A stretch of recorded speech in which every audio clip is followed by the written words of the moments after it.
अब की बार मोदी सरकार तो सिलेंडर 1200 रुपया में इनका चचा बेच रहा है। बताइए, पेट्रोल डीजल 100 रुपया लीटर मिल रहा है। क्या नारा लगाए थे कि हर साल 2 करोड़ नौकरी देंगे। 9 साल हो गया है, अभी टीवी पर प्रचार आएगा 9 साल बेमिसाल।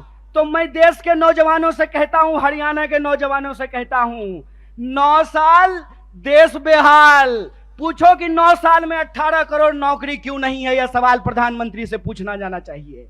और आपने कहा था ना कि किसानों की आमदनी हम दुगनी कर देंगे। किसानों को 1 साल तक इस दिल्ली के बॉर्डर पे जाकर के आंदोलन करना पड़ा था। सैकड़ों किसानों को अपनी जान गंवानी पड़ी थी।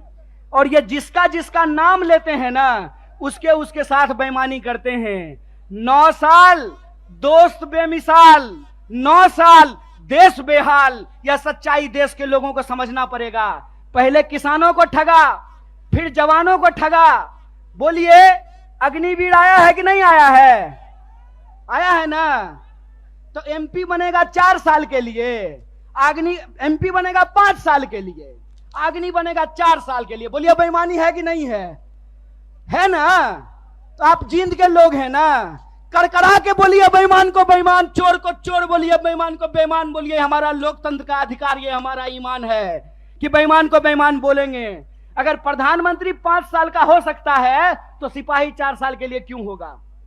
अगर एमपी को पेंशन मिल सकता है तो बेल्ट की नौकरी करने वाला कांस्टेबल को पेंशन क्यों नहीं मिलेगा? ये सवाल पूछिए।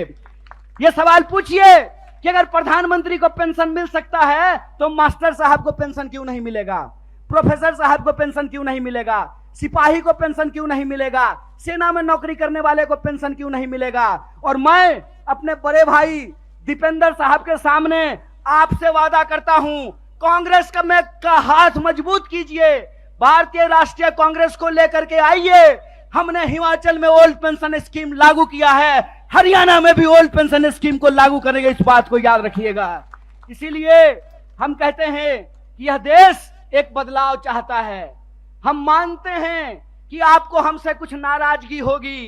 कई बार माँ बाप को भी अपने बच्चे से नाराजगी हो जाती है, लेकिन माँ बाप अपने बच्चे को उठा करके डस्टबिन में नहीं फेंक देते हैं। क्या माता जी? फेंक देते हैं।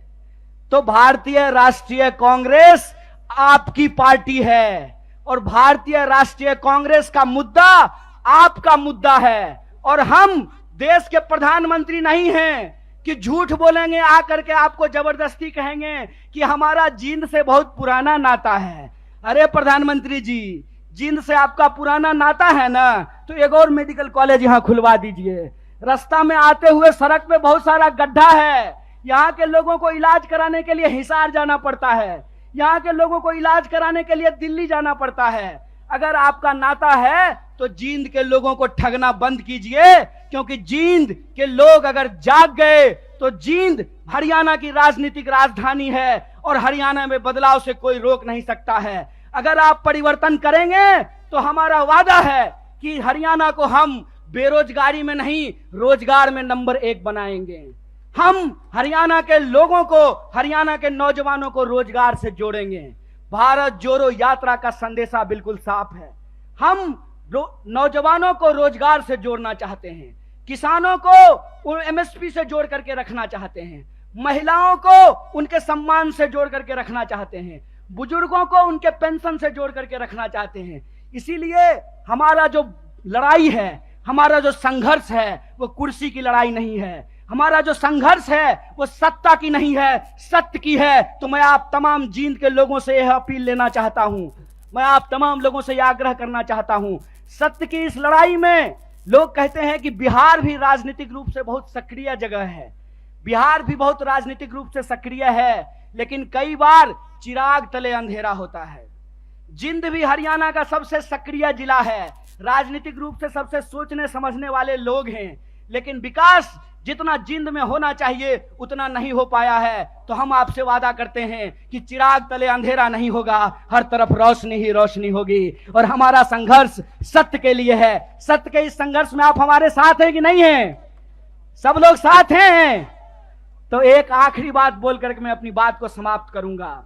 आज 20 मई है, आज हमको दीपेंद्र साहब को भी शपथ ग्रहण समारोह में होना था, लेकिन हमने जींद से वादा किया था, अपने भाई से वादा किया था कि हम जनता के बीच में रहेंगे और सिर्फ कर्नाटक में नहीं, अगली बार हरियाणा के शपथ ग्रहण में शामिल होंगे।